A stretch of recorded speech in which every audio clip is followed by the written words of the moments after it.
আপনার একজনের কাছ থেকে বেশি নিয়ে ওই সন্তানকে আপনি দিয়ে যাচ্ছেন, পরিবারকে দিয়ে যাচ্ছেন। এই সমস্ত অন্যায় কাজ করার জন্য আপনার সন্তানের কিছুই হবে না। সন্তানকে আপনি দিয়ে গেলেন হারাম কামাই করে, আপনার বড় বিপদ হয়ে গেল। আপনি যাবেন জাহান্নামে, সম্পদ ভোগ করবে আপনার সন্তান। লাভ লাভ আছে? কোনো লাভ নাই। নিজের জীবনকে নষ্ট করা যাবে না, নিজের জীবনকে ধ্বংস করা যাবে না আমার বন্ধুগণ। এই জন্য আল্লাহ রাব্বুল আলামিন সুন্দর করে বলেছেন, তোমরা জিকির করো, ইয়া আইয়ুহাল্লাযীনা আমানু লা তুলহিকুম আমওয়ালুকুম ওয়ালা আওলাদুকুম আন যিকরিল্লাহ ওয়া মান ইয়াফআল যালিকা ফাউলাইকা হুমুল খাসিরুন। এই সমস্ত কাজ যারা করবে তারা বড়ই ক্ষতিগ্রস্ত। খুসরান আর নোকসানের মধ্যে তফাৎ আছে। নোকসান মানে হলো ব্যবসায় নেমেছি, পুঁজি নিয়ে নেমেছি, ব্যবসায় লাভ হয় নাই, কিন্তু পুঁজিটা আমি ফেরত নিয়ে আসতে পেরেছি, এটা হলো নোকসান। যে লসের পুঁজি আছে কিন্তু লাভ নাই, এটাকে বলে নোকসান। আর খুসরানটা হলো খুসরানটা হলো ব্যবসা করতে যে লাভ তো দূরের কথা, পুঁজি সুদ্ধা নাই। যেমন মাঝে মাঝে আলুর ব্যবসায় হয়, আলু নিতেই যায় না স্টোরেজে, আছে না? আছে, লাভও নাই পুঁজিও নাই। লাভ তো নাই, পুঁজি সুদ্ধা আউট, এটাকে বলা হয় খাসিরুন। যারা এই সমস্ত কাজ করবে তারা ক্ষতিগ্রস্ত হবে। লাভ এবং পুঁজি সব হারিয়ে ফেলবে। আমও যাবে, সালাও যাবে। কার কথা? আসতে বলবেন না, কার কথা? আমার বন্ধুগণ, ব্যবসা যেন তোমাকে নামাজ থেকে গাফেল না রাখে। সম্পদের আধিক্যতার চাওয়া যেন তোমাকে নামাজ থেকে গাফেল না রাখে। বহু ব্যবসায়ী আছে আমার দেশে, আজান হয়ে যায়, হিসাব বন্ধ হয় না, অথচ বলা হচ্ছে হাইয়া আলাস সালাহ, হাইয়া আলাল ফালাহ, নামাজের দিকে আসো, কল্যাণের দিকে আসো। নামাজের কোনো খবর রাখে না, ধারে না। আমার দেশের নামাজি বেশি না বেনামাজি বেশি? আসতে বলবেন, নামাজি বেশি না বেনামাজি বেশি? নামাজ তো পড়েই না, আবার বুক উঁচু করে বলে আমি একটা মুসলমান। নামাজ না পড়ে আমার তো ঈমান ঠিক আছে, জোরে কোন নাউজুবিল্লাহ। এই জাতীয় কথা বললে কি এই কথা কি সত্য হতে পারে নাকি? জাহান্নামে যাওয়ার বেশ কিছু কারণ আছে, কিন্তু বান্দা জাহান্নামে যাবে বেশ কিছু কারণের মধ্যে এক নাম্বার কারণ আল্লাহ রাব্বুল আলামিন তুলে ধরেছেন। আল্লাহ রাব্বুল আলামিন বলছেন, মা সালাকাকুম ফি সাকার ক্বালু লাম নাকু মিনাল মুসাল্লিন ওয়া লাম নাকু নুতঈমুল মিসকিন ওয়া কুন্না নাখুদু মাআল খায়িদিন। ও জাহান্নামীরা, আজকে তোমরা জাহান্নামে কেন? জাহান্নামীরা বলবে, আমরা আযান শুনেছি, আকামত শুনেছি, কিন্তু মসজিদে যাই না, এই জন্য আজকে আমরা জাহান্নামে। আমার বন্ধুগণ, সেই জন্য আজকে সিদ্ধান্ত নেব, কোনো কাজ যেন আল্লাহর জিকির থেকে আমাদেরকে দূরে না রাখে। আযান শোনার সঙ্গে সঙ্গে কোথায় যাব? আসতে বলবেন না, কোথায় যাব? মসজিদে চলে যাব। যে দলে নামাজ নাই, যে দলীয় কার্যক্রমে নামাজ নাই, যে নেতৃত্বে নামাজ নাই, যে নেতার নামাজ নাই, সে নেতার মুখে আমরা জুতা মারি, থুতু মারি মুসলমান। দেখলাম তো বহু কিছু, অনেক কিছুই দেখলাম আমরা। সম্মানিত বন্ধুগণ, যে নেতৃত্বের সাথে নবীর নেতৃত্বের মিল নেই, সেই নেতৃত্ব হলো জাহেলিয়াতের নেতৃত্ব। ওই নেতৃত্ব আমরা মানি না মুসলমান। সম্মানিত ভাইরা, সবার আগে আমাদের একটা হিসাব নিতে হবে, আযান হওয়া মাত্রই কোথায় চলে যাব? সবাইকে এই জিকির করতে রাজি আছেন? 5 ওয়াক্ত নামাজ পড়তে রাজি আছেন? কার একটা হাত তুলে দেখেন তো দেখি। জোরে বলি ইয়া আল্লাহ, আরো জোরে ইয়া আল্লাহ। আমাদেরকে 5 ওয়াক্ত সালাত আদায় করার তৌফিক তুমি আল্লাহ দিয়ে দাও। জোরে বলি আমিন, আরো জোরে আমিন, আরো জোরে আমিন। কষ্ট পেলেন? আফসোস, বুকটা ফেটে যায়। কত আন্দোলনের ডাক দেয়, কত সাথীকে নসিহত করে, অথচ নেতার মুখে একটা দিন নামাজের কোনো বক্তব্য না, নামাজের কথা বলে না, নামাজের কোনো আহ্বান নাই। কেন? কেন নেই? আপনি মুসলিম নাম ধরে আপনি মুসলমান পরিচয় দিচ্ছেন, অথচ আপনি নামাজের কথা বলেন না। নামাজ সকল ইমানদারের জন্য আদায় করা সুন্নত, নফল না ফরজ? সুন্নত, নফল না ফরজ? সমাজ থেকে সমস্ত ক্রাইম দূর হয়ে যাবে, সমস্ত দুর্নীতি বন্ধ হয়ে যাবে, সমস্ত হারাম বন্ধ হয়ে যাবে। আল্লাহ তাআলা নিজেই শর্ত জড়িয়ে দিয়েছেন, বান্দা শোনো, যদি তোমরা সমাজের মধ্যে 4টা বিধান জারি করে দাও, আল্লাহ নিজেই বলছেন আল্লাযীনা ইম্মাক্কান্নাহুম ফিল আরদি আকামুস সালাহ ওয়া আতাউস যাকাতা ওয়া আমারু বিল মা'রুফি ওয়া নাহাউ আনিল মুনকার ওয়ালিল্লাহি আকিবাতুল উমুর। জোরে বলুন আল্লাহু আকবার। এই দুনিয়াতে যাদেরকে ক্ষমতা দেওয়া হবে, 1 নাম্বার হলো তারা ক্ষমতা এসেই তারা নামাজের বিল আনবে, নামাজটা পাশ করে ফেলবে, নামাজটা কায়েম করবে। যে সমাজে নামাজ কায়েম থাকবে সেই সমাজে সুদ থাকবে না, আস্তে সুদ থাকবে না, জিনা থাকবে না, ঘুষের কারবার থাকবে না। নামাজ কায়েম হলে সেই সমাজে এগুলো থাকতেই পারে না। যাকাত চালু হয়ে যাবে সেখানে। আমার ভাইয়েরা, যাকাত চালু হলে সুদ বন্ধ হয়ে যাবে। মহান রব্বুল আলামিন বলেছেন, বান্দা শুধু আল্লাহ আল্লাহ জিকির করলেই তো জিকির হয় না। জিকির মানে হলো সকল জায়গায় কার বিধান মেনে চলা? আসতে বলবেন না, কার বিধান মেনে চলা? আল্লাহর বিধান মেনে চলা। প্রত্যেকটা জায়গায় হালাল কোন সন্ধান করে চলা, হালালকে মেনে চলা। আমার বন্ধুগণ, জিকির কাকে বলে একটু সাহাবীদের কথা মনে করলেই জিনিসগুলো ক্লিয়ার হয়ে যাবে। ইসলামের দ্বিতীয় খলিফার নাম হচ্ছে ওমর। দ্বিতীয় খলিফার নাম কি? ওমর ফারুক রাদিয়াল্লাহু তাআলা আনহু। অর্ধ দুনিয়ার শাসক তিনি ছিলেন। তিনি নামাজ পড়াইছেন, আবার রাষ্ট্র চালাইছেন। একই ব্যক্তি যিনি শাসক, তিনি নামাজ পড়ালেন, আবার সমাজেও নেতৃত্ব দিলেন, রাষ্ট্র চালালেন। ওমর ফারুক রাদিয়াল্লাহু তাআলা আনহু কেমন জিকির করেছেন দেখেন, তার জিকিরটা কেমন ছিল। জিকির মানে শুধু আল্লাহ আল্লাহ বললে জিকিরের হক আদায় হয় না। প্রত্যেকটা জায়গায় কার বিধানকে মেনে চলা? আসতে বলবেন না, কার বিধানকে মেনে চলা? আল্লাহর বিধানকে মেনে চলা। অর্ধ দুনিয়ার শাসক ওমর ফারুক রাদিয়াল্লাহু তাআলা আনহু কিন্তু এত সিম্পল জীবন যাপন তিনি করতেন। সম্পূর্ণ আল্লাহর ভয়ে তিনি করতেন, আল্লাহর জিকিরের কারণে তিনি করতেন, আল্লাহকে স্মরণ রেখে তিনি এই সমস্ত কাজগুলো করতেন। তার কথাগুলো আমার প্রায় প্রায় মনে পড়ে যায়। আজকে যদি গোটা দুনিয়া জুড়ে 180 কোটি মুসলমানের জন্য যদি একটা ওমর যদি আল্লাহ তাআলা পাঠাতেন, গোটা দুনিয়া শান্ত হয়ে যেত। আমরা এই অশান্ত দুনিয়ার জন্য দোয়া করি, আল্লাহ তুমি তো রাসূল পাঠাবে না, তুমি তো আর কোন আম্বিয়া কেরাম পাঠাবে না, তুমি তো শেষ নবী পাঠিয়ে দিয়েছো, কিন্তু তুমি তো বলো নাই যে ওমর আসবে না, আবু বকর আসবে না। আল্লাহ এই জামানার জন্য, এই মাজলুম জনপদের জন্য মেহেরবানি করে আল্লাহ তুমি ওমরের মতো একটা নেতা তুমি আল্লাহ পাঠায়া দাও। জোরে বলি আমিন, জোরে বলি আমিন। কি ছিলেন তিনি! মানুষ ঘুমায় আর ওমর ফারুক জাগা থাকে। ওমর ফারুক কি থাকে? জাগা থেকে। জেগে জেগে জনগণকে দেখেন আমার জনগণ কেমন আছে। একটা ছোট্ট একটা রাতের গল্প আমার মনে হলো, বলি? কি বলবো? বলবো।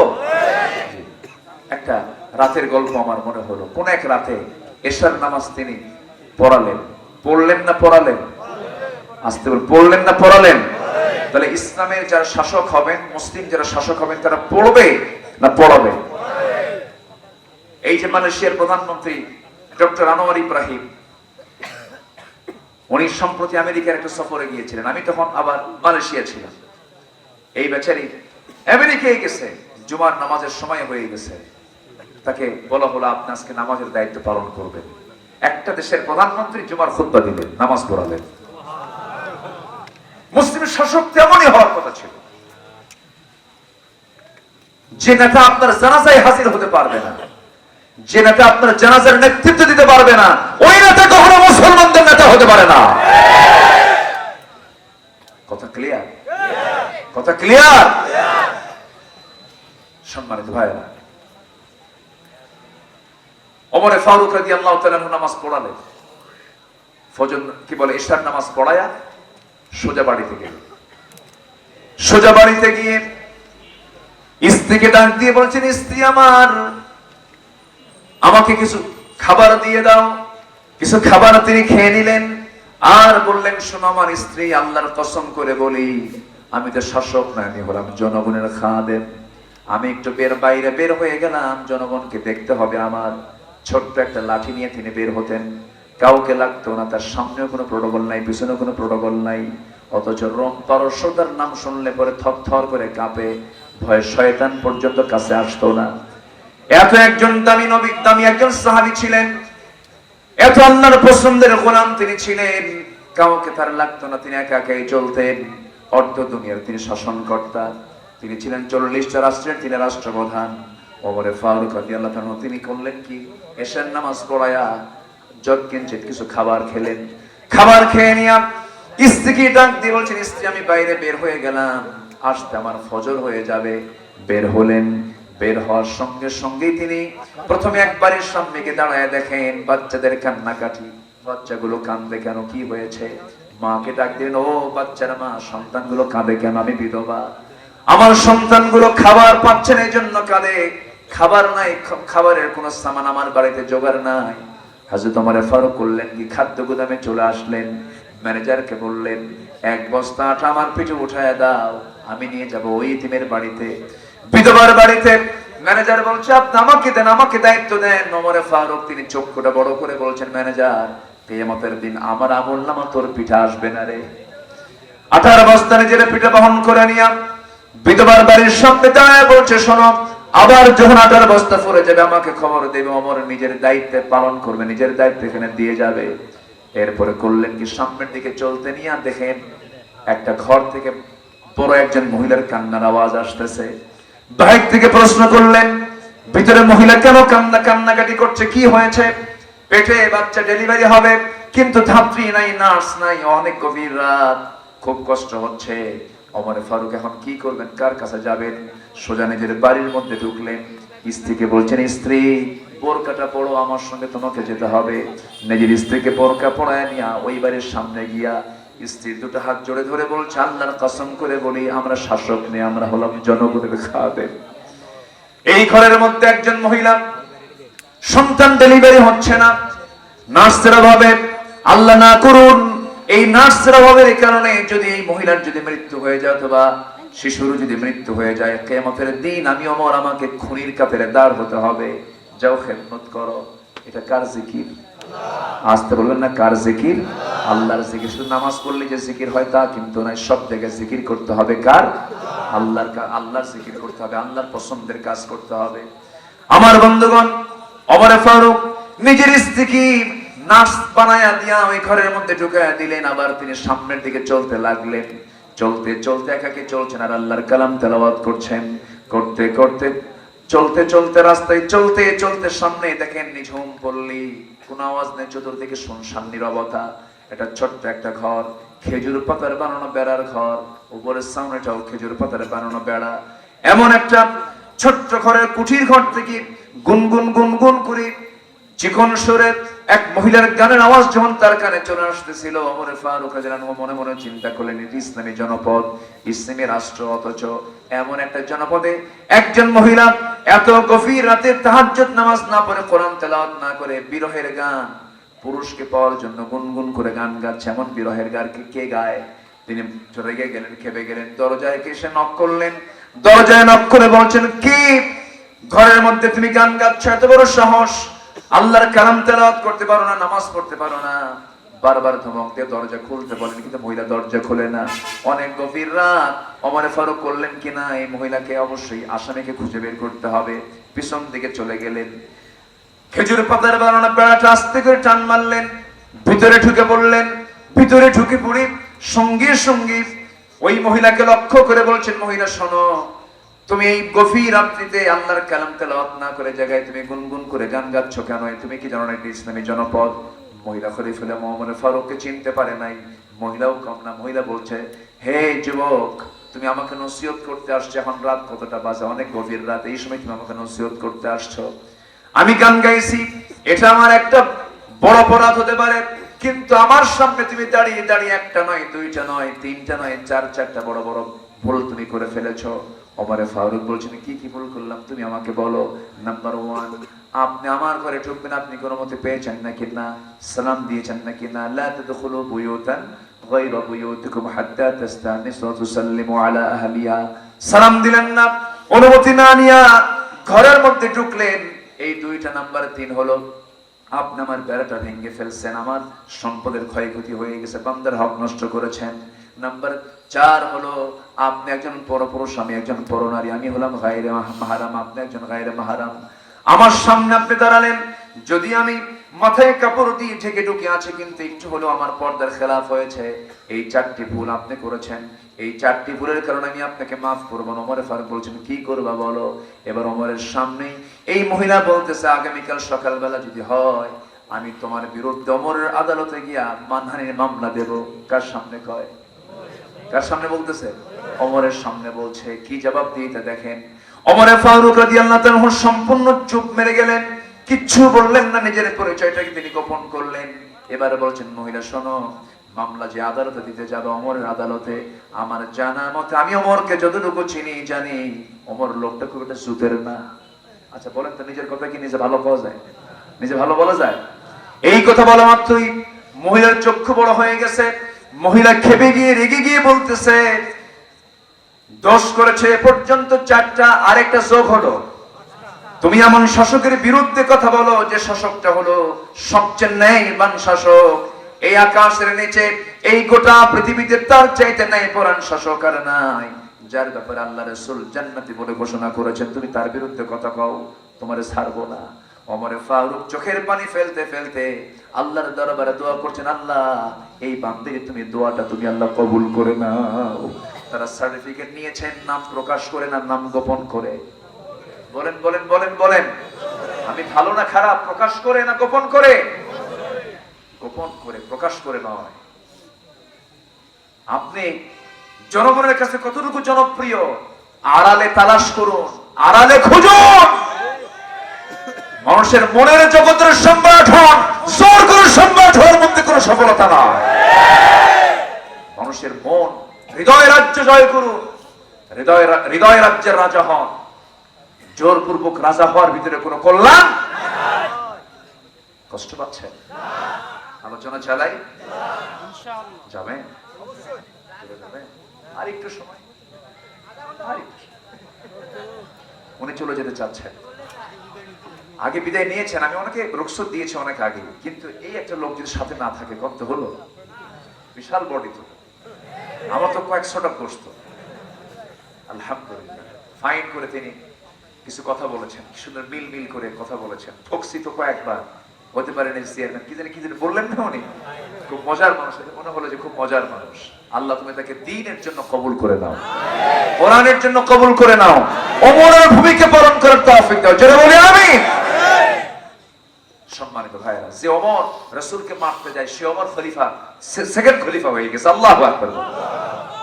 হযরত ওমর ফারুক খুব মেজাজি মানুষ ছিলেন। ওমর ফারুক বললেন, আচ্ছা ভালো কথা, তুমি বিচার দাও, মামলা দাও, আদালতে যাও, সমস্যা নাই। তুমি গুনগুন করে গান গাও কেন? এই কথা কি বুঝতেছেন? তুমি গান গাইছো কেন, ব্যাপারটা কি? এবার মহিলা বলতেছে, শোনেন, আজ থেকে 4 মাস আগে আমার সাথে আমার স্বামীর বিয়ে হয়। মাত্র 3 দিন 3 রাত আমি তাকে কাছে পেয়েছিলাম। এই 3 দিন 3 রাত আমি তার কাছে সান্নিধ্যে ছিলাম। হঠাৎ করে এই জনপদের খলিফা ওমর ফারুকের লোকজনের আমার স্বামীকে নিয়ে চলে গেল, সীমান্ত প্রহরায় নিয়োগ দিয়ে দিল। আজকে 4 মাস গত হতে চলে, আমার স্বামীর কোনো খবর আমার কানে আসে নাই। রাত 12টা বাজে, ঘুমটা ভেঙে গেছে, চোখে আর ঘুম আসে না।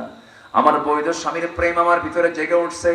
আমার স্বামীকে পাওয়ার জন্য আমি এই গভীর রাত্রিতে গুনগুন করে বিরহের গান গাচ্ছি।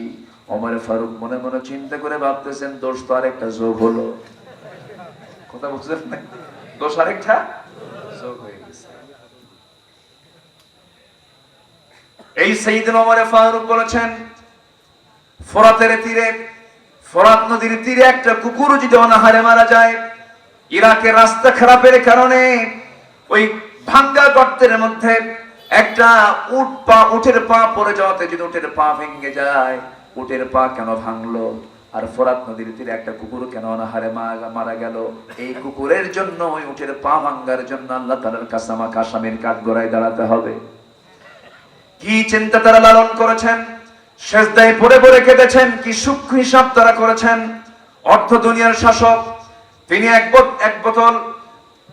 একটা বোতল তিনি কি বলে মধুর বোতল নিয়ে এসেছেন, এক বোতল মধু তিনি নিয়ে এসেছেন।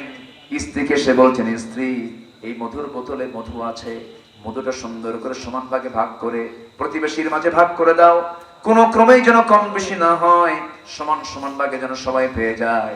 স্ত্রী হাতে মধুর বোতল দেওয়ার কিছুক্ষণ পরে বলছে, স্ত্রী আমি তোমাকে ভাগ করতে দেব না, এই মধু বোতল এই মধু ভাগ করার দায়িত্ব আমি অন্যজনকে দেব। স্ত্রী একটু মনক্ষুণ্ণ হলেন, মনে মনে চিন্তা করলেন। ওমর ফারুক বলছেন, আমার বউ মনক্ষুণ্ণ হয়েছে কেন, হয়েছে কেন, কি হয়েছে?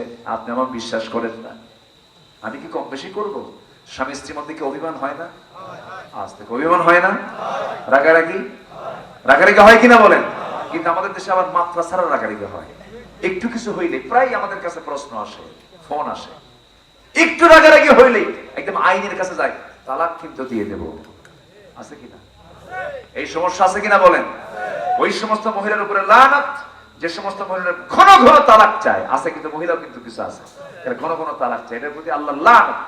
আবার যে সমস্ত স্বামীরা কথায় কথায় তালাক শব্দ প্রয়োগ করে, আর আরেক বেয়াদব। আসতে বলবেন না, জোরে বলুন ঠিক কিনা? এটা উচিত না। অসংখ্য পরিবার আছে তালাক যে জীবনে কতবার দিছে, সংসার করে যাচ্ছে, জিনার সম্পর্ক হচ্ছে, ঠিক কিনা? তালাক দেয় সকালবেলা, আবার বিকেলবেলা আপোষ করে। তালাক কি এত সস্তা বিষয়? এরকম অসংখ্য পরিবার আছে না নাই? আখির জামানের এই লক্ষণগুলো আমরা লক্ষ্য করছি। আখির জামানে এমন হবে, স্বামী স্ত্রীর মতো সম্পর্ক থাকবে, কিন্তু তালাক হয়ে গেছে, অবৈধ সম্পর্ক, জিনার সম্পর্ক হবে। এই জন্য এই সমস্ত বিষয়ে আমরা সতর্ক থাকবো। জোরে বলি ইনশাআল্লাহ। আচ্ছা, ওমরের নাম শুনলে কি মনে হয় নরম না গরম? নরম না গরম? অথচ বউয়ের সামনে খুব নরম ছিল।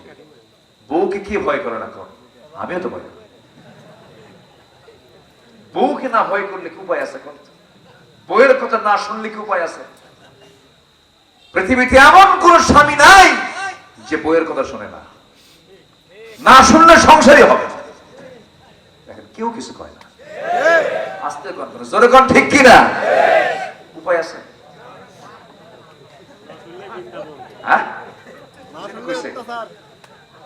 এক রাজা প্রজাদের মাঝে ঘোষণা করছে, যে প্রজা বইয়ের কথা শুনে না, যে সমস্ত প্রজারা বইয়ের কথা শোনে না, তাদেরকে একটা করে ঘোড়া দেওয়া হবে।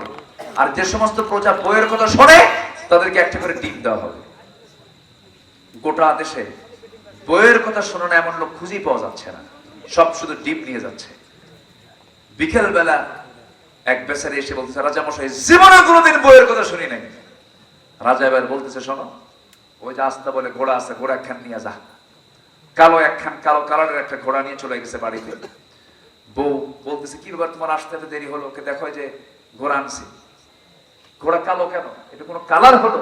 যাও পাল্টায় লাল ঘোড়া নিয়ে আসো। কথা কি বুঝতেছেন? আবার ঘোড়া নিয়ে চলে আসছে রাজদরবারে। এসে বলছে, রাজা মশাই ঘোড়া তো কালো নিয়ে গেছি, কালো তো হচ্ছে না, এটাকে চেঞ্জ করে লাল ঘোড়া নিতে হবে। তোর এই পরামর্শ দিল কে? বউ আমার শিখাই দিল। রাজা কয়, ঘোড়া থুইয়া ডিম নিয়ে যা। কি কথা কি বুঝতেছেন? এইদিকে বিকেল বেলা রাজা গেছে রানীর কাছে। রানী বলল, রাজা মশাই পাইলেন কি? বইয়ের কথা শোনা মানুষ, বইয়ের কথা না শোনা মানুষ কি পাইছেন? পাইছি, বিকেলে একটা পাইছিলাম, তাও আবার ঘোড়া ফেরত দিয়ে ডিম নিয়ে গেছে, পাইলাম। আর রানী বলে, শোনেন রাজা মশাই, অযথা ঠকানোর কি দরকার? যারা বইয়ের কথা শুনে তাদেরকে অন্তত ডিম না দিয়া 5 কেজি করে চাল দেন, কিছু কাজে আসবে। আচ্ছা ঠিক আছে। এখন মন্ত্রী বৈঠকে, উজিরদের বৈঠকে বসে বলতেছে, শোনো, আমি সিদ্ধান্ত নিলাম যারা বইয়ের কথা শুনে তাদেরকে ডিম না দিয়া 5 কেজি করে চাল দাও। এখন উজির বলতেছে, জাহাপনা আপনাকে এই পরামর্শ দিল কে? বউ আমার শিখায় দিল।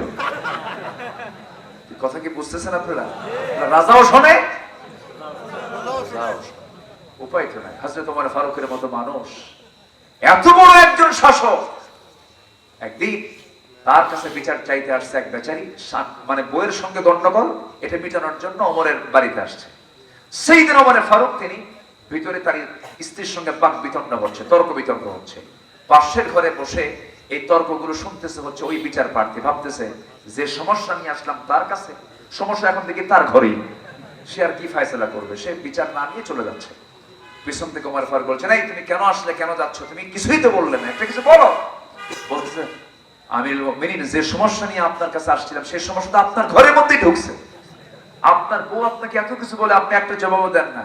ওমর ফারুক মুস্কি হাসি মেরে বললেন, শোনো, আমি ওমর, আমার নাম শুনলে লোম পারস্য থরথর করে কাঁপে, আমার মেজাজ কেমন তুমি জানো, আমি কেমন প্রকৃতির তুমি জানো। এই ওমরকে, ওমরের বউ এত কিছু বললো, ওমরকে একটা উত্তর দিছে না, তুমিও কিছু কইও না, যাও। জোরে কোন সুবহানাল্লাহ, জোরে বলেন সুবহানাল্লাহ। ওমরে ফারুক এমন মানুষ ছিলেন, প্রত্যেকটা সাহাবীরা ছিলেন এক একটা ইউনিভার্সিটি, সব রাসূলুল্লাহর ছাত্র। আল্লাহু আকবার। কি গড়েছেন তাদেরকে। অনেক লম্বা কথা, কিন্তু 12টা পার হয়ে গেল যে,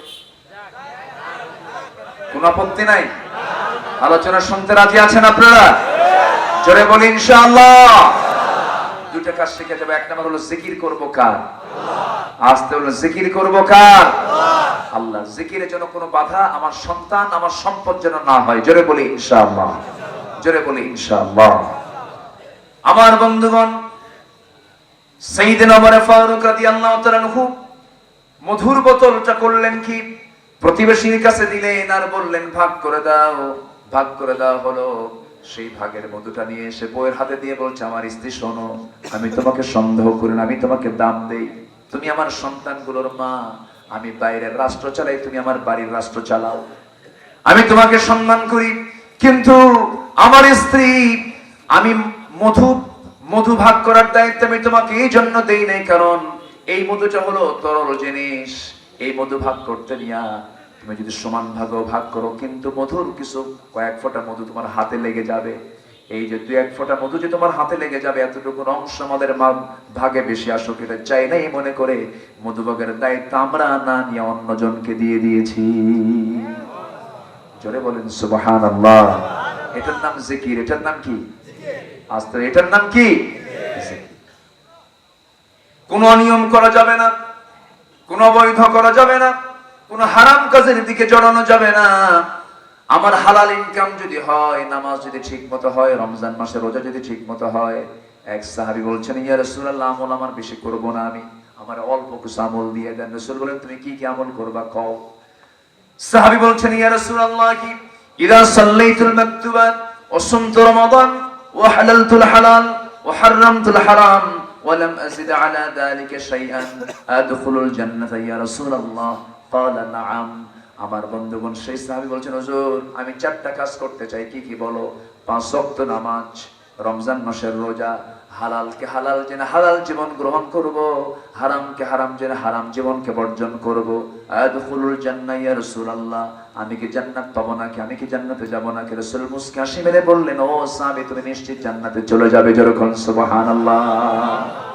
জান্নাতে যাওয়ার জন্য তো বেশি কিছু লাগবে না, শুধু হারামকে শুধু না বলেন, হালালকে হা বলেন, আল্লাহ তাআলার জান্নাত আমার আপনার জন্য অপেক্ষা করবে। জোরে বলি সুবহানাল্লাহ। সবাইকে 5 ওয়াক্ত নামাজ পড়তে রাজি আছি তো? একা না জামাতে? বুঝে না না বুঝে? সময়ে না অসময়ে? আস্তে আস্তে না? বলি আলহামদুলিল্লাহ। এত সুন্দর মানুষ হয়, সব পিঠ পতন নীরব হয়ে বসে আছেন, বলি আলহামদুলিল্লাহ। আংশিক কিছু লোক তো যাবেই। এখানে 20 মাইল 30 মাইল দূর থেকেও মাহফিল এসেছেন, অনেক দূর থেকে মাহফিল এসেছেন, আমি শুনেছি অনেক দূর থেকে এসেছেন। তো অনেক রাতও হয়েছে, আমি আসতে একটু বিলম্ব হয়েছে আমার। এরপরেও যে আয়াতটা গুলো ধরেছি, আমাকে শেষ করার কিছু সুযোগ দিবেন না আপনারা? সুযোগ দেন, আমি একটু কথাগুলো শেষ করার চেষ্টা করছি। জোরে বলি ইনশাআল্লাহ, আর জোরে বলি ইনশাআল্লাহ। নামাজ ও জিকির। নামাজ কি? জিকির। আজান হলেই কোথায় যাব? নামাজটা পড়বো। বুঝে না না বুঝে? বুঝে। এক বেচারি হিন্দু মানুষ প্রত্যেকদিন মসজিদের সামনে দিয়ে যায়, ইমাম সাহেব রুকু থেকে ওঠার সময় বলে সামি আল্লাহু লিমান হামিদা। হিন্দু লোকের চিন্তা হলো, যে এই লোকটা বারবার শুধু হামিদা হামিদা করে, হামিদার নামে এত দোয়া পড়ে কেন? হামিদা মেয়েটা কার মেয়ে? এটা হলো হিন্দুর চিন্তা। সেই চিন্তা করলো যে এটা কাকে প্রশ্ন করা যায়। সে আবার তার এক প্রতিবেশী মুসলমান, সে আবার 5 ওয়াক্ত নামাজও পড়ে। তাকে ডাক দিয়ে বললো, ভাই তুমি আমার প্রতিবেশী, আমার মনে একটা প্রশ্ন উদয় হয়েছে। কি? তোমাদের ইমাম সাহেব শুধু হামিদার নামে দোয়া করে, রহিমা আছে, করিমা আছে, জরিনা আছে, কত কি নাম আছে, তো একজন মহিলার নামে দোয়া করে, হামিদা মেয়েটা কার মেয়ে বলো তো? সঙ্গে সঙ্গে এই মুসল্লি বলছে, ভাই 25 বছর যাবত আমি জামাতের সাথে মসজিদে নামাজ পড়ি, আজ পর্যন্ত আমিও ঠিক মতো জানি না আসলে হামিদা মেয়েটা কার মেয়ে। তাহলে বলেন তো, এই হিন্দু চিন্তার এই মুসলিমের চিন্তার মধ্যে কোনো তফাৎ আছে? আজ তফাৎ আছে? একজন নামাজি কি সুদ খেতে পারে? সুদ খেতে পারে? একজন নামাজি কি বইয়ের ছবি ফেসবুকে পোস্ট করতে পারে? বলেন বলেন বলেন।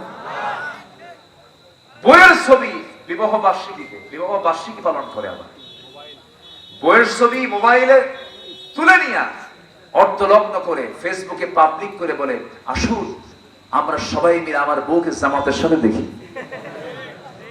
যেরকম নাউজুবিল্লাহ, যেরকম নাউজুবিল্লাহ। এগুলো কি একজন নামাজি করতে পারে? আসতে বললেন, নামাজি করতে পারে? নামাজি করতে পারে না। আমার বন্ধুগণ, নামাজি কখনো মুনাফিক হতে পারে না। মুনাফিকের 3টা আলামত বলেছি, হাদিসের ভিতরে আরো 2টা আছে। ওয়াদা যখন করে, ওয়াদাটা ভঙ্গ করে, যখন সে কথা বলতে বলতে সারতে না পারে শুধু খারাপ কথা কয়, এমন লোক তো বাংলার জমিনে নাই। এগুলো সব মুনাফিকের লক্ষণ। আর একটা লক্ষণ হলো, মুনাফিকরা মহান আল্লাহর মুমিন বান্দাদেরকে নিয়ে ঠাট্টা বিদ্রুপ করে, হাসি তামাশা করে, আলেমদের কোনো বিপদ আসলে পরে ওরা মিষ্টি বিতরণ করে। অপেক্ষা করো, দিন আসতেছে সামনে, জোরে বলে ইনশাআল্লাহ। আগামীর দিন হবে ইসলামের দিন, আগামী দিন হবে কোরআনের দিন। আগামী 50 বছর পর রাশিয়ার মসজিদে মুসলমান দেশ চালাবে। দিন আসছে সামনে, জোরে বলি ইনশাআল্লাহ, আরো জোরে বলি ইনশাআল্লাহ। রক্ত মুসলমানের যত ঝরবে, ময়দান তো ইসলামের জন্য উর্বর হয়ে যাবে। আল্লাহ কবুল করুন, জোরে বলে আমিন। মুনাফিকরা অহংকারী হয়। কি হয়? ক্ষমতার অহংকার আছে না নাই? ক্ষমতার অহংকার আছে না নাই? ইমানদার কখনো অহংকারী হতে পারে না। আমার ভাইয়েরা, আরেকটা মুনাফিকের লক্ষণ হলো, মিথ্যা বলতে বলতে এদের হৃদয়টা মানসিক ব্যাধিতে আক্রান্ত হয়ে যায়। নাম্বার 4 হলো, মুমিনদের মূর্খ আখ্যা দেয়। ইসলামের পথে তারা কোনো অর্থ ব্যয় করে না, বরঞ্চ বাধা দিয়ে দেয়। মাহফিল তো নিজে পরিচালনা করে না, মাহফিল বন্ধ হয় কেমনে তার জন্য নাটক করে। আসতে বলবেন না, আছে না নাই? আছে। এরপরে হলো, পবিত্র কোরআন আয়াত সমূহকে ঠাট্টা বিদ্রুপ করে, আয়াত নিয়ে বাজে বাজে কথা বলে, অন্যের সম্পদ লুণ্ঠন করে। অন্যের সম্পদ মেরে খাওয়া লোক তো আমার দেশে নাই। আসতে বলবেন না, আছে না নাই? এগুলো মুনাফিকের লক্ষণ। মানুষের সঙ্গে বিনা কারণে বিবাদে জড়ায়, পা দিয়ে বাড়ি একখান মারে, অযথা তর্ক লাগায়, অযথা বিবাদে জড়িয়ে যায়, অযথা গন্ডগোল সৃষ্টি করে। কিছু পার্থিব স্বার্থ হাসিলের জন্য গন্ডগোল সৃষ্টি করে ফেলে। এগুলো মুনাফিকের লক্ষণ। এরপরে কাফিরদের সঙ্গে সখ্যতা রাখে। কাফির মুশরিকদের সঙ্গে সখ্যতা রাখতে মানা করেছেন কে? ইমানদারদের বন্ধু কখনো ইহুদি খ্রিস্টান হতে পারে? ইহুদি খ্রিস্টান হতে পারে? হতে পারে না। এরপরে আল্লাহ তাআলার সঙ্গে বিদ্রোহ করে, ইবাদত অলসতা করে। মুনাফিকরা সকল নামাজ পড়তে পারলেও ফজর নামাজ, এশার নামাজ কখনো পড়তে পারে না। এগুলো মুনাফিকের লক্ষণ। এরপরে দোটানায় ভোগে, মুমিনদের সঙ্গে ধোঁকাবাজি করে। নাম্বার 11 হলো, ভীতু কাপুরুষতা, অস্থিরতা, এই সমস্ত বিষয়গুলো তাদের মধ্যে লক্ষণীয় হয়। কিন্তু ইমানদার হাজারো বিপদে পড়লো, সে বলে ফেলে কি, আল্লাযীনা ইযা আসাবাতুহুম মুসিবাতুন ক্বালু ইন্না লিল্লাহি ওয়া ইন্না ইলাইহি রাজিউন। হাজারো বিপদ, হাজারো মুসিবত আসুক না কেন, সকল মুসিবতে ইমানদার বলে ফেলে কি, সব কার ফয়সালা? আসতে বলবেন না, কার ফয়সালা? আল্লাহর ফয়সালা। আমার বন্ধুগণ, আল্লাহ তাআলা এরপরে 2য় আয়াতে বলছেন, আমার তেলাওয়াতকৃত আয়াতে শেষ রুকু সূরা মুনাফিকুনের 10 নম্বর আয়াতে বলছেন, وَأَنفِقُوا مِمَّا رَزَقْنَاكُم مِّن قَبْلِ أَن يَأْتِيَ أَحَدَكُمُ الْمَوْتُ فَيَقُولَ رَبِّ রব্বি লাউলা আখখারতানি ইলা আজালিন করিব فأصدق وأكن من الصالحين জোরে বলুন আল্লাহু আকবার। আল্লাহ বলছেন বান্দারে আমার জিকিরে জানো তোমার সম্পদ তোমার সন্তান যেন কোনো বাধা না হয়ে দাঁড়ায়। নাম্বার 2 হলো মরার আগে আমার পথে কিছু দান করে আসো, আমার পথে দান করো, তুমি আমাকে দিবা, আমি তোমাকে জান্নাত দিয়ে দেব। জোরে বলুন সুবহানাল্লাহ। আল্লাহ বান্দার সঙ্গে কমিটমেন্ট করেছেন, বান্দা তুই আমাকে জান দিবি, মাল দিবি, আমি তোকে জান্নাত দিয়ে দেব। জোরে বলুন সুবহানাল্লাহ। ফিলিস্তিনের একজন ডাক্তার, একজন কি ডাক্তার, মহিলা ডাক্তার, ফিলিস্তিনের সম্প্রতি সাবা করিম তার নাম। এই সাবা করিম মহিলা ডাক্তার নতুন বিয়ে হয়েছে 2 দিন মাত্র, বসর ঘর ছেড়ে দিয়া ওই মহিলা চলে গেছে রাতের আধারে পাথর খুঁড়তে গেছে। কি করতে গেছে? পাথর করতে গেছে। পাথরগুলো খুঁটে খুঁটে হাতে সব জমা করেছে। তাকে বলা হচ্ছে ডাক্তার হয়েছেন, আপনার ফুল সজ্জার ঘর, বাসর ঘর, নতুন বিয়ে শাদী হয়েছে, আপনি ওই সমস্ত আরামায়েশ বাদ দিয়ে আপনি এখানে কেন আসছেন? সঙ্গে সঙ্গে সাবা করিম বলছে আমি এগুলো সংগ্রহ করছি আমি যেন শহীদ হতে পারি, শহীদ হয়ে যেন আরামে যেন জান্নাতের বিছানায় যেন ঘুমাতে পারি। আমার বন্ধুগণ, জান এবং মাল দেওয়ার তামান্না যে হৃদয়ে লালন হবে না, সেই হৃদয় হলো মুনাফিকের হৃদয়। কিসের হৃদয় বলেন? আজকে তো আমার সাবজেক্ট কি সময় অল্প অল্প বেশি যেটাই হোক বোঝার চেষ্টা করেছেন। মুনাফিকের সেই আলামতের মধ্যে একটা অন্যতম আলামত হলো যার মধ্যে জান মাল দেওয়ার চিন্তা চেতনা কাজ করে না। আমাদের মধ্যে এমন নেতাও আছে দেখবেন কর্মীদেরকে বলে যত রক্ত লাগে দেব, প্রয়োজনে লোক পাঠাবো, কিন্তু আমি যাব না। আসতে কোন কেন আছে না? নাই আছে, কিন্তু এমনটা ইসলাম এটা এলাও করে না। ইমানদার, ইমানদারের নেতৃত্ব যে নেতা তিনি সবার সামনে। আমার নবী সাহাবীদেরকে কি পিছনে রেখেছেন না সামনে রেখেছেন? পিছনে রেখেছেন, নবী সামনে থেকেছেন। নেতৃত্বে আমার নবীর সামনে থেকেছেন, নামাজের সামনে থেকেছেন, জিহাদের ময়দানের সামনে থেকেছেন, বদরের সামনে থেকেছেন, ওহদের ময়দানে আমার নবীজি যুদ্ধের নেতৃত্ব দিচ্ছেন, সাহাবায়ে কেরামকে নিয়ে যাচ্ছেন। মুনাফিকরা সেখান থেকে মুনাফিকি করে বলল মুহাম্মদ শোনো, ইয়া রাসূলুল্লাহ কাফেরদের সৈন্য সংখ্যা কত? 3000, আমাদের সৈন্য সংখ্যা কত? 1000। এই অসম যুদ্ধে আমরা যাব না। দেখেন মুনাফিকদের কথাগুলো দেখেন, মুনাফিকরা এরকম করে যুগে যুগে কথা বলেছে। রাসূল বললেন তোমরা যদি কেউ না যাও আমি একাই গিয়ে বাতিলদের মোকাবেলা করব। মুনাফিকরা চিহ্নিত হয়ে গেল, মুনাফিকরা আউট হয়ে গেল। আমার নবীজি করলেন কি? সাহাবায়ে কেরাম কিনে বদর উহুদের প্রান্তরে তিনি হাজির হয়ে গেলেন। যুদ্ধ শুরু হয়ে গেছে, মুসলমানদের বিজয় প্রায় নিশ্চিত। সামান্য কিছু সাহাবায়ে কেরামদের মধ্যে ভুল বোঝাবুঝি হয়ে যায়, আমার নবীজিকে তারা টার্গেট করে ফেললো। চতুর্দিক থেকে বৃষ্টির মতো পাথর মারা শুরু হয়ে গেছে। নবীজির মাথা বরাবর পাথর মারা শুরু হয়ে গেছে। নবীজির মাথায় ছিল হেলমেট। সেদিন আমার নবীজির মাথায় টুপিও ছিল না, পাগড়িও ছিল না, ছিল কি? হেলমেট। হেলমেটের চিকন লোহা যখন পাথর এসে মাথায় লেগেছে, হেলমেটের চিকন ফলে নবীজির কপালে বিদ্ধ হয়ে গেছে। আর একটা আঘাত লেগেছে গাল বরাবর, শিরস্থানের চিকন লোহা নবীজির গালের মধ্যে ঢুকে গেছে। লোহার ফলা ঢুকলো গালের ভিতরে, কপালের মধ্যে। এরপর আরেকটা আঘাত যখন নবীজির মুখ বরাবর মারা হলো, নবীজির সামনের সুন্দর দুটো দাঁত ছিল, দাঁত দুটো ভেঙে পড়ে গেল। একই মুখের মধ্যে 3টে ইনজুরি। নবীজি মুখ থুবড়ে জমিনে পড়ে গেছেন। চতুর্দিকে গুজব রটিয়ে দিয়েছে কতিলা মুহাম্মদ, মুহাম্মদ নিহত হয়ে গেছে। মদিনার আকাশ বাতাসে এই নিউজ চতুর্দিকে ছড়িয়ে গেছে। একজন মহিলা সাহাবী ঘর থেকে তিনি দৌড় মেরে বের হচ্ছেন, উহুদের ময়দানের দিকে রওনা দিয়েছেন। রাসূল তো দুনিয়া থেকে বিদায় নিয়েছেন। এমন সময় সে একজন বলছে, ও মহিলা দৌড়া দৌড়া কোথায় যাও? তুমি কি জানো তোমার প্রাণপ্রিয় কলেজার টুকরা উহুদের ময়দানের সন্তানে শহীদ হয়েছে? কিছুক্ষণ পরে একজন এসে বলে, ও মহিলা তুমি কার খোঁজে যাচ্ছ? তোমার প্রাণপ্রিয় স্বামী উহুদের যুদ্ধে মারা গেছে, শহীদ হয়ে গেছে। তুমি কার জন্য যাও? তোমার নিজের আপন বড় ভাই এই যুদ্ধে শহীদ হয়ে গেছে, বড় ভাই শহীদ হয়েছে, সন্তান শহীদ হয়েছে, নিজের স্বামী শহীদ হয়ে গেছে। এরপরে তিনি বলছেন, শোনো, আমার সন্তান শহীদ হয়েছে, আমার স্বামী শহীদ হয়েছে, আমার বড় ভাই শহীদ হয়েছে, আমার তেমন কোনো দুঃখ নাই। গোটা দুনিয়ার সমস্ত মানুষ মরে গেল, আমার কোনো দুঃখ নাই, কিন্তু একটাবার জানিয়ে দাও আমার প্রাণের রাসূল বেঁচে আছেন কিনা।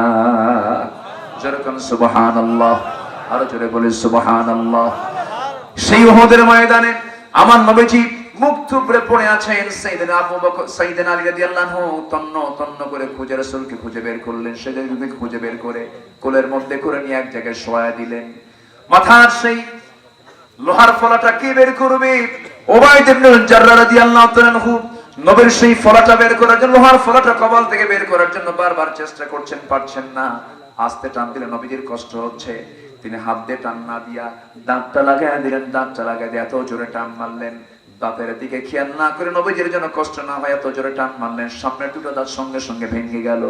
রাসূল বলছেন, উবাইদা রে, তুমি তো আস্তে টান দিলে তোমার দাঁতগুলো ভাঙতো না, কষ্ট হতো না। উবাইদা বলছেন, হুজুর দাঁত কেন, কলিজাটা ছিঁড়ে দেব, বিন্দু পরিমাণ কোনো কষ্ট হবে না। যেরকম সুবহানাল্লাহ, আরো যেরকম সুবহানাল্লাহ। ইমানদার নবীর জন্য জীবন দেয়, আর মুনাফিকরা নবী এবং নবীর যারা ওয়ারিস তাদের সঙ্গে দুশমনি করে, ঠিক কি না? এই যে মুনাফিকের আলামত। আমার ভাইয়েরা, আমার বন্ধুগণ, নবীজি উহুদের ময়দানে হেলমেটের লোহা যখন টান মেরে বের করা হলো, ফিঞ্চি দিয়ে রক্ত বের হয়ে যাচ্ছে, গালের রক্ত বের হয়ে যাচ্ছে। উবাইদ ইবনে জাররাহ রাদিয়াল্লাহু তাআলা তিনি করলেন কি, রাসূলকে না জানায়া অঞ্জলের মধ্যে লোহা, অঞ্জলের মধ্যে সেই রক্তগুলো হাতের মধ্যে নিয়ে তিনি লুকায়া লুকায়া পান করছেন নবীর দেহের পবিত্র রক্তগুলো। রাসূল বলছেন, বিন উমাইয়া যায় না, মুরার বিন রাবিয়া যায় না, আর কে কে যাও নাই? হুজুর আমি আর জানি না। মোট কয়জন হলো? 3 জন। আর রাসূল চলে গেছেন 30,000 সাহাবী না, কত হাজার? 30,000 সাহাবী নিয়ে, এর মধ্যে যায় না কয়জন? 3 জন। রাসূল বললেন, তোমরা যাও নাই না, আচ্ছা ঠিক আছে, মসজিদ থেকে বের হয়ে যাও।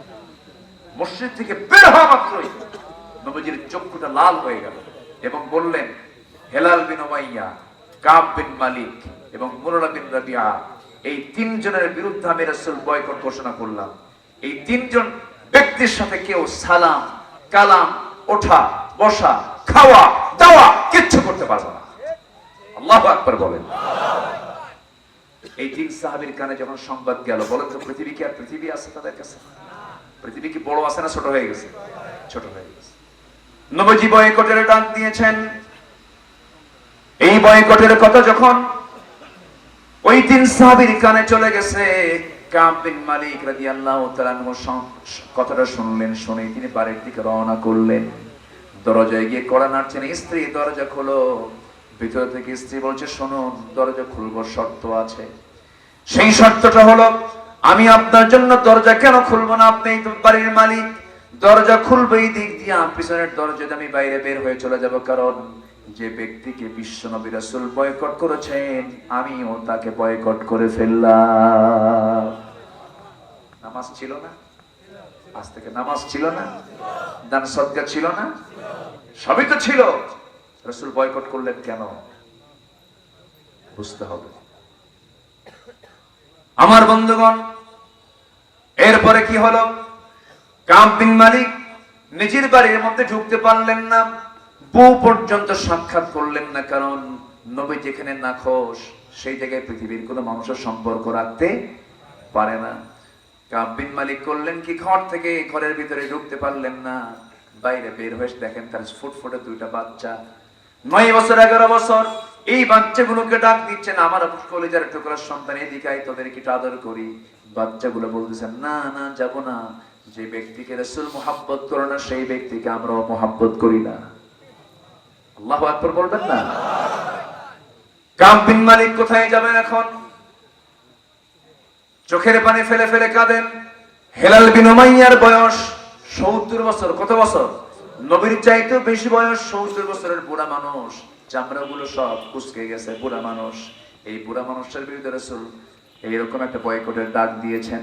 হেলাল বিন উমাইয়া করলেন কি, ঘরের মধ্যে থেকে একটা দড়ি নিলেন, শক্ত দড়ি নিয়ে তিনি চললেন মদিনার মসজিদের সামনে। সামনে একটা খুঁটি ছিল, সেই খুঁটির সঙ্গে দড়িটা বেঁধে দিয়া 2টা হাত স্বেচ্ছায় বেঁধে ফেলে দিয়া বলছেন, ও আল্লাহ তাআলা, যে রাসূল আমাকে বয়কট করেছে, আমার চেয়ে বড় বড় কপাল আর কি থাকতে পারে, কে থাকতে পারে? আমি নিজেকে নিজে আসামি বানায়া নিজে 2 হাতটা বেঁধে তিনি সেখানে বসে আছেন। কিতাবের মধ্যে আসছে, বাঁধনের ঠেলায় তার হাতে পর্যন্ত ঘা হয়ে গিয়েছিল। 1 দিন নয়, 2 দিন নয়, 40টা দিন পর্যন্ত তিনি স্বেচ্ছায় দড়ি দ্বারা তিনি বেঁধে মসজিদের সামনে তিনি বসেছিলেন। সকল সাহাবীদেরকে দেখলে তিনি সালাম দেন, কিন্তু কোন সাহাবী সালামের জবাব নেন না। এত বড় কষ্টের মধ্যে দিয়ে সময়গুলো কাটতে লাগলো। মুরারা বিন রাবিয়া তিনি করলেন কি, পাহাড়িয়া গর্তের মধ্যে গিয়ে সেজদায় পড়ে পড়ে কাঁদেন, তওবা করেন কার কাছে? আস্তে তওবা করেন কার কাছে? আল্লাহর কাছে তওবা করেন। শেষ সময়ে গিয়া যখন আল্লাহর পক্ষ থেকে আয়াত নাযিল হলো ওয়ালা সালাসাতিল্লাযিনা খুল্লিফু, এই আয়াতটা যখন নাযিল হয়ে গেল, আমার নবীজির আনন্দ দেখে রাসূল বলেছেন, ওমর আমার আল্লাহ তাআলা এই তিনজনকে maaf করে দিয়েছেন, যদি আমি তাদেরকে maaf করি নাই, কিন্তু তাদের তওবা আল্লাহর দরবারে মঞ্জুর হয়ে গেছে। কাব বিন মালিকের সংবাদ নেওয়ার জন্য দরজার সামনে এসে বলছে, ও কাব বিন মালিকের পরিবার, আমাদের কাব বিন মালিক কোথায়? ভিতর থেকে জবাব আসতেছে, আমরা জানি না। যার খোঁজ রাসূল নেয় না, তার খোঁজ আমাদের নেওয়ার দরকার না। বলা হলো কাব বিন মালিকের জন্য আয়াত নাযিল হয়ে গেছে। কাব বিন মালিক রাসূলের সামনে গিয়ে দাঁড়ালেন। রাসূল বলেন, কাব, আল্লাহ তোমাকে maaf করে দিয়েছেন। এখন বিষয়টা হলো এখানে শিক্ষা আছে না নাই? আসতে শিক্ষা আছে না নাই? শুধু নামাজ পড়ি আপনি নাজাত পেয়ে যাবেন, শুধু রোজা রেখে নাজাত পেয়ে যাবেন তা নয়। আল্লাহর জমিনে আল্লাহর দ্বীন থাকবে না, দুনিয়ার দ্বীন প্রতিষ্ঠা থাকবে। আপনি ইমানদার চুপ করে থাকতে পারেন না। অবশ্যই সকল দ্বীনের উপর আল্লাহর দ্বীন বিজয়ের কাজ করার দরকার আছে না নাই? যারা করবে না তারা কি বলেন? তারা কি? আল্লাহ তুমি সবাইকে বোঝার তৌফিক দিয়ে দাও।